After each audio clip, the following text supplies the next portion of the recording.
From farm boy to rodeo legend, Herman Linder spent 10 years in the competitive arena from 1929 to 39. He won 22 championships in 3 different countries, a record that remains unchallenged to this day. After retirement as a contestant, he produced rodeos throughout the world for another 50 years. Herman Linder, Canada's undisputed king of the Cowboys and a legend in his time, is parade marshal of the '99 Stampede. With his story, Elisha Rasmussen.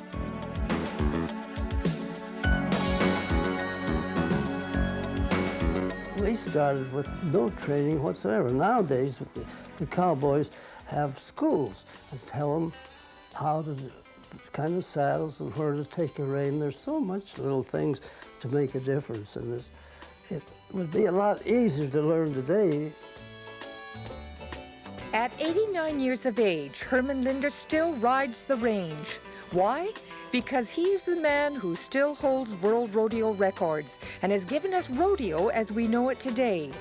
From farm boy to rodeo legend. Herman Linder was born August the 5th, 1907, exactly 89 years ago today. Born of Swiss parents, Herman Linder came by his agility naturally, having a father who was a renowned circus acrobat. The Linder family migrated from Switzerland to North America, and later, in the spring of 1918, the family of 6 settled in Cardston, Alberta, and the stage was set for the young Herman Linder Jr. The first rodeo young Herman Linder was to see was at the age of 11 in 1918, and Herman was captivated by the sights and sounds he saw that day. After that, Herman and his brother Warner rode everything in sight, from heifers to farm horses. But the one horse that Herman and brother Warner could never master riding was the infamous horse partner. Yes, partner. And of course, he bucked us off every day. We'd ride him again, but it wasn't that we were frightened or scared of him.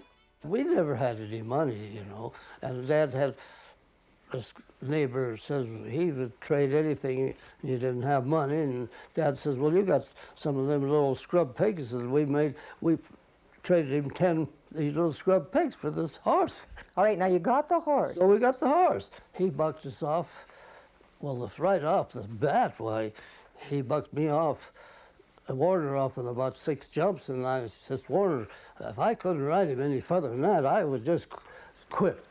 And he says, well, you didn't hurt him any. We'll get him in and you can ride him. And I think he bucked me off about the first jump. He was quite a gentle horse. Give him a little feed oats. Every time he'd buck us off, he got so he'd buck us, I'd come back and cry. When did you know that there was a world of rodeo out there? Well, when we first came out here, we saw a little rodeo down here at Etna, that little town. In those days, the man led the horse in, and the other had 3 or 4 guys, and that was the bronc riding. And that's where I thought, boy, would that ever be fun to do? We were just kids, 12, 13, 14 years of age. The first real rodeo Herman was to compete in was in Raymond, Alberta, with less than adequate equipment. And there were 2 guys there that I used to read about, Barney Hogg and Joe Fisher in the rodeo circuit. Well, if they looked at me, I've never paid no attention, but I looked at them like they're almost something special, but they never said a word to me. And I won some money. Had run a bucking horse for 3 years. And the day after the Raymond Rodeo, there was a one-day rodeo and a race meet at Milk River. And these 2 guys come over to me. It's the first time they ever said one word. When your horse comes in, let us put a decent outfit on that horse for you. You would make a bronc rider if you had a decent outfit. Well, the only bad part of it then, I had to get a new hat. It wouldn't fit after that. After the break, Herman Linder talks about some of the great names of rodeo and also shares some humorous moments meeting members of the royal family.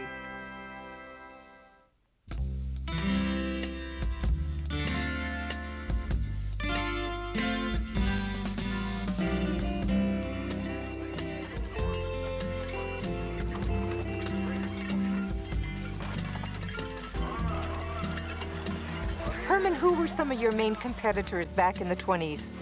Well, we had a lot of them. In fact, we had one of the greatest in the world, Peake Knight. We've probably all heard of Peake Knight. And, oh, there's so many of them, really, of the older ones that were with Burl Monkey and Nick Knight and Huey Long. And, well, Breezy Cox, he goes back either from them. Was one of the great guys back in 1925 when he was really great. But then he worked also with us in the 30s. Herman was to go on and win 22 championships at the Calgary Stampede and later other championships in other countries. As I was a-walking one morning for pleasure, I spied a cowpuncher a-riding along. His hat was throwed back and his spurs was a-jingling, and as he approached he was singing this song: Whoopie-tie-I-O, get along. Yeah, I won, I think, 22 championships at the Calgary Stampede, which has never been equal to this day. By this time, Herman had married Agnes Zeller, and the couple were to have 2 children, a son George and a daughter Rosemarie. Did Agnes worry about you when you were on the rodeo circuit? Well, she wasn't around rodeo until we got married, and I suppose to some extent there's always, you can't help, I guess. Did you worry about yourself? Well, I never worried about I've had no fear of horses or anything, and I suppose if you ever were a little fearful, why, maybe you wouldn't be able to do very good. But you did get hurt on occasion? Well, I got bucked off in Boston the last day of the rodeo in Boston, and the horse is a big horse, and he's turning, and he stepped right in my back and clipped the ribs right off my back, the backbone, and I landed in the hospital, and well, I got over it pretty quick. That didn't frighten you or scare you off? Well, or that turn was you in 1936, so I rode for a number of years after that. Herman's tremendous talents earned him the respect of dignitaries, celebrities such as Gene Autry, and numerous entertainers. But one of his many highlights was to meet Her Royal Highness Princess Elizabeth, for whom a special rodeo was staged. It wasn't a real rodeo, but they wanted to show some bucking horses and roping and stuff, and it was really cold. Even they've kind of worked the ground a little bit, it froze the ground. It was even worse. The horses were like on coals. So I'm up there on the stand, kneeling down beside her and Prince Philip, and the blankets were starting sliding down a little, so I pulled them up and tucked it. Oh, the second I done that, gee, So you accidentally tucked in the blankets to the Princess Elizabeth at that time, who was later to become the Queen of England. Yes, that's right. And you inadvertently patted her bottom. Yeah, well, I didn't really. I just pushed the blanket. Just for a second, I almost felt shot. Gee, I might have got shot. In a moment, Herman Linder remembers his heartbreaking decision to leave competitive rodeo.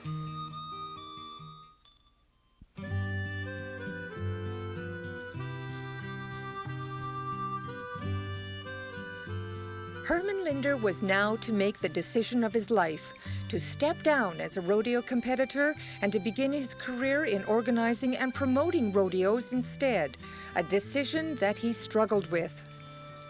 Actually, I was in managing rodeos longer than I was in competition, actually. I was really 10 years in active competition. And I think when you're in, I did every event: rope, decorating, riding broncs, bareback, all events. And the more a person is like a piece of machinery, the harder you use it, the quicker it wear out. And when you see, even today, very, very few guys even work 3 events. Very few. So when I worked at Calgary, you were working like 7 events.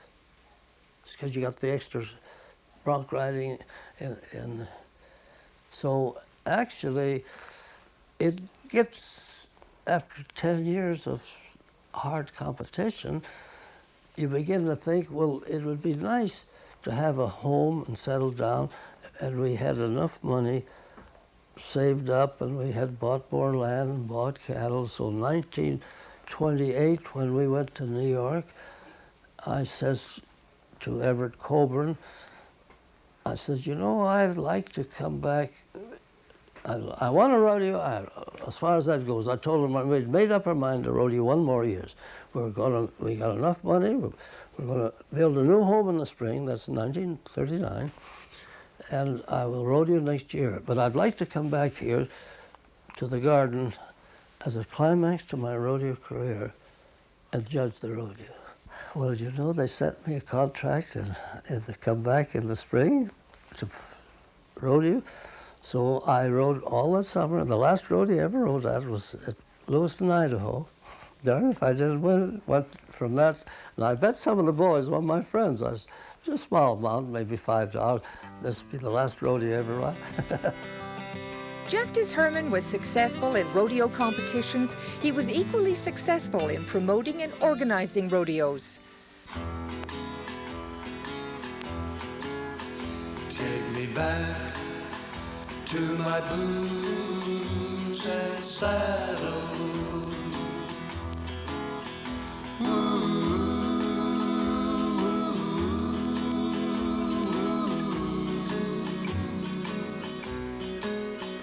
Let me see that general store. Let me ride the range once more. Give me my boots and saddle. Herman has seen a lot of changes in rodeo through the years and finds today's cowboy taking a few risks that he would question. You see on television that a cowboy hung up in the bareback bucking off. So we never ever saw that in our life. Why not? What was different? Well, they got so much glue and stuff in there, and the thing is so tight they get stuck. That's right. And my goodness sakes, nothing like that ever happened. If you go over in the opposite side, you're in deep trouble then, aren't you? Well, we never had anything we never ever seen a guy ever hung up in the bareback like that, like you see once in a while now. I think the boys don't need to be that quiet. I think they've already gone overboard, really, because I can only remember, even in my life, was one horse, and I think it was at Madison Square Garden too, that he jerked, when he went out and jumped out there and 2 or 3 and jerked that rigging completely out. And of all the riding I did, so the boys really don't need to go quite that far. But then the younger guys been doing it, so the older folks been doing it, I'm sorry to say, and the young ones want to do like the older ones do it. Herman has accomplished a lot through the years and initiated many changes in what we see in rodeo today. Herman was also the person who initiated Miss Rodeo Canada competitions. But one of his greatest accomplishments was to be inducted into the Canadian and American Rodeo Halls of Fame. And if that weren't enough, he also received an honorary chief status. And the name again is? It means captured. And aliens will tell you that probably a little, it sounds, maybe I never can say it just exactly right, but oh, it's wonderful. But that's right, that's what they said. You talked about the good things in your life and looking back and saying, wow, what a ride. Thank you, God. But you also had some difficult times. You lost some very important people in your life. Warner. That's true. Agnes, your wife, your first wife. And George. George, your son. Of course, I expected the Linder Ranch to go on forever. I didn't figure it was all coming to an end.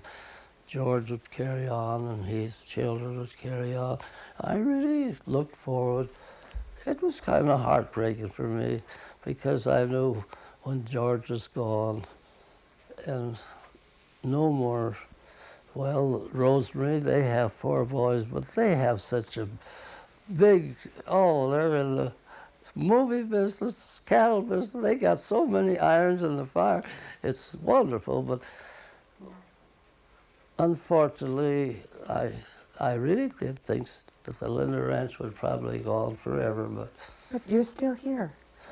yes, I am here. Of course, we know, everybody knows, the place has been sold to Brad Beezer, and we can live in our home here for 10 years.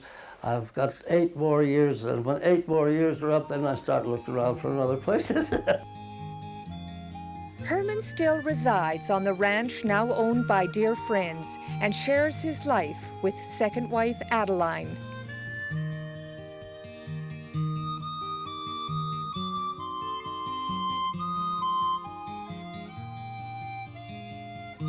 Do you see yourself as a gentleman cowboy? Well, I think I've even have a pretty good reputation in the rodeo world as in that line. I've always behaved myself and felt I had a lot of respect with not only with the Cowboys, with management. Throughout your career as this champion rodeo cowboy, what doors has that opened for you? Well, I'm sure it has helped me in many things. Many things. I don't know. I've just met so many nice people that I probably would have never been able to meet. When I think of some of the people I've met. Who have you met? Well, I remember even when we were in Mexico one time, we with all the high society people to a dinner. Oh, there's so many things. The unfortunate part of it, I've kept a diary since 1932, and you see, when you get my age now, you forget Ethan Maker, lots of people like that, and I had a picture taken with him and his wife, which I would have never even had a chance to say hello to them. Do you believe in fate, that some things are meant to be? I really do. I really think fate. Why is it that I went with Ted Hemlin down there? Why did we go? He says, sure, and we bought that saddle. If I hadn't went with Ted Hemlin down there and hadn't got that saddle, that's all happened. I doubt very much that anybody in the world would have ever heard of Herman Linder except the very friends that you're with every day. So when you look back on your life and all those pinnacles, those peak times in your life where you went, wow, is this really happening to me? And pinching yourself. There's a lot of times I just wonder if I'm having a dream or not. Afraid I wake up and say, I had a nice dream. Well, actually, one of the biggest thrills I ever had in my life when that first year in 1929 when I went to Calgary Stampede, I thought even if I could win just a little money, when I went back to breaking them horses started back on the job again, to think here that night they had presented the watches. I had a watch in each hand, and I still had over $1,000 coming in day monies that I had got, never dreaming I'd ever have that much money. Nobody will ever realize what a thrill that was and how wonderful feel. And they had after the fireworks on, and that thrill of seeing those fireworks, something like that. I can't imagine what thrill that would be. That was one of the greatest thrills I have in my life. When we read about you or the legacy that you left, what do you want them to know? Well, I suppose it'd be nice them to remember me that I was quite successful in my rodeo life and that I put on rodeos and put on good rodeos, and I put on the rodeo at the World's Fair, and which is quite an honor to me to be able to. That was quite a operation too. working on $1 million deal, you know, and that's quite a bit of money, you know. And it's, I suppose, through this association, doing the very things that is your lifeblood almost by then, and I just feel very thankful that I've had as nice a life as I have, and been very fortunate. After the break, some final thoughts.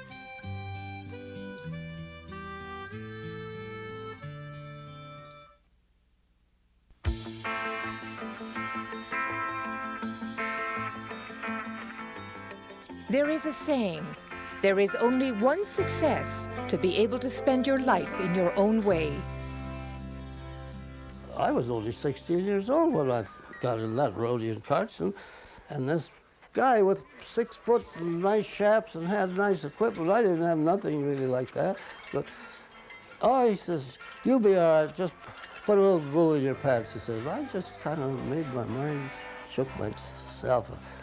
In my mind, I thought, I'll show him, and I did.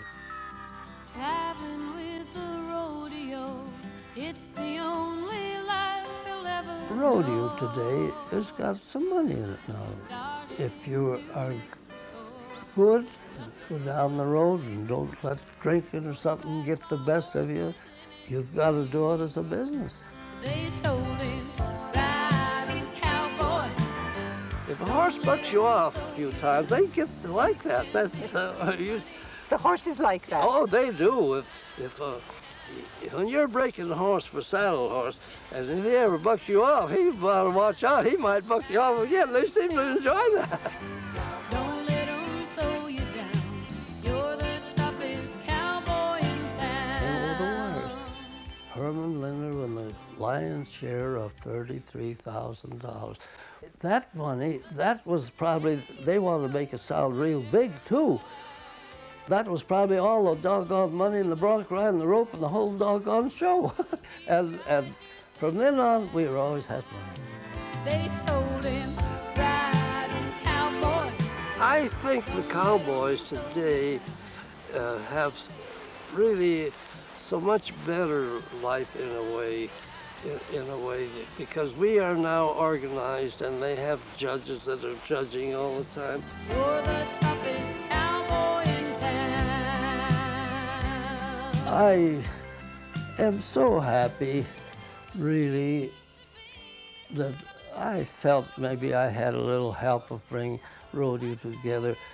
Rodeo Association of America has placed the cause to start with, where today there's no scumdog or anything, and because they have to be honest to go down the road. And I think we feel quite honored to be one of the better sports in the world. We feel anyway. Most all those guys that I started with that rodeo, they're business guys and nice people, they're all gone. Every one of them. I guess I'm pretty lucky to still be here.